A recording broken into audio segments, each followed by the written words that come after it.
राधे राधे। जय श्री कृष्ण। जन्माष्टमी व्रत कथा। बंधुओं, इस कथा को सुनते ही मनुष्य के सभी पापों का नाश हो जाता है।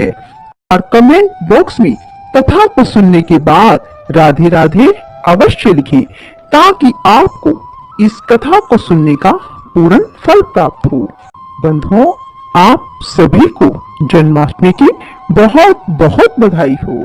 बोलो कृष्ण भगवान की जय हो, मुरलीधर की जय हो, गोपाल की जय हो। भाद्रपद माह के कृष्ण पक्ष की अष्टमी तिथि को जन्माष्टमी का त्योहार बहुत धूमधाम से मनाया जाता है। और आप सभी जानते हैं, यह त्योहार भगवान श्री कृष्ण के जन्म की खुशी में मनाया जाता है। भक्त मध्य रात्रि में लड्डू गोपाल का श्रृंगार करते हैं, उन्हें भोग लगाते हैं, पूजा आराधना करते हैं। इसी के साथ ही मुरलीधर के जन्म की कथा सुनते हैं। कहा जाता है, श्री कृष्ण के जन्म की यह अद्भुत कथा सुनने मात्र से ही मनुष्य के समस्त पापों का नाश हो जाता है। साथ ही मनुष्य पर कन्हैया की कृपा बरसने लगती है।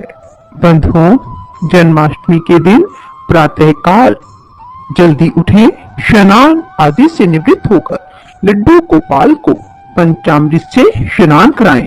उसके बाद उन्हें शुद्ध जल से स्नान कराएं। यदि हो सके तो यमुना के जल से लड्डू गोपाल का अभिषेक करें। ऐसा करने से लड्डू गोपाल मनुष्य की हर इच्छा पूरी कर देते हैं।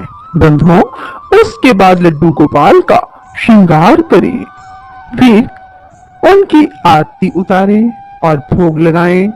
लड्डू गोपाल को माखन मिश्री का, फलों का, इमरती का, धनिया की पंजीरी का भोग अवश्य लगाएं और हर भोग में तुलसी दल अवश्य मिलाएं। बंधुओं, पूरा दिन श्रीमद् भागवत गीता सुने, गोपाल चालीसा सुने, भगवान श्री कृष्ण के 108 नाम सुने। स्कंद पुराण के अनुसार द्वापर युग की बात है।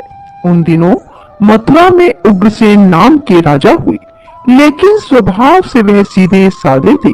यही कारण था कि उनके पुत्र कंस ने ही उनका राज्य हड़प लिया और स्वयं मथुरा का राजा बन बैठा। कंस की एक बहन भी थी जिसका नाम था देवकी। कंस उनसे बहुत स्नेह करता था। देवकी का विवाह वासुदेव से तय हुआ, तो विवाह संपन्न होने के बाद कंस स्वयं ही रथ हाँकते हुए बहन को ससुराल छोड़ने के लिए चल पड़ा।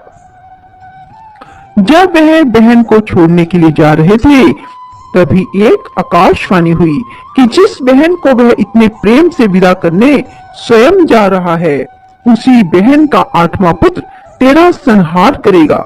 यह सुनते ही कंस क्रोधित हो गया और देवकी और वसुदेव को मारने के लिए जैसे ही आगे बढ़ा, वैसे ही वसुदेव ने कहा कि वह देवकी को कोई नुकसान ना पहुंचाए। वह स्वयं ही देवकी की 8वीं संतान कंस को सौंप देगा। इसके बाद कंस ने वसुदेव और देवकी को मारने के बजाय कारागार में डाल दिया। कारागार में ही देवकी ने 7 संतानों को जन्म दिया और कंस ने सभी को एक एक करके मार दिया। इसके बाद जैसे ही देवकी फिर से गर्भवती हुई, तभी कंस ने कारागार का पहरा और भी कड़ा कर दिया। तब भाद्रपद माह के कृष्ण पक्ष की अष्टमी को रोहिणी नक्षत्र में कृष्ण कन्हैया का जन्म हुआ। तभी श्री विष्णु ने वसुदेव को दर्शन देकर कहा कि वह स्वयं ही उनके पुत्र के रूप में जन्मे हैं। उन्होंने यह भी कहा कि वसुदेव जी उन्हें वृंदावन में अपने मित्र नंद बाबा के घर छोड़ आए और यशोदा जी के गर्भ से जिस कन्या का जन्म हुआ है, उसे कारागार में ले आए। यशोदा जी के गर्भ से जन्मी कन्या कोई और नहीं बल्कि स्वयं माया थी। यह सब कुछ सुनने के बाद वासुदेव जी ने वैसा ही किया। वासुदेव जी ने जैसे ही कन्हैया को अपनी गोद में उठाया, कारागार के ताले खुद ही खुल गए। पहरेदार अपने आप ही नींद के आगोश में आ गए। फिर वासुदेव जी कन्हैया को टोकरी में रखकर वृंदावन की ओर चले। कहते हैं उस समय यमुना जी पूरे उफान पर थी। तब वासुदेव जी महाराज ने टोकरी को सिर पर रखा और यमुना जी को पार करके नंद बाबा के घर पहुंचे। वहां कन्हैया को यशोदा जी के पास रखकर कन्या को लेकर मथुरा वापस लौट गए। स्कंद पुराण के अनुसार जब कंस को देवकी की 8वीं संतान के बारे में पता चला तो वह कारागार पहुंचा। वहां उसने देखा कि 8वीं संतान तो कन्या है।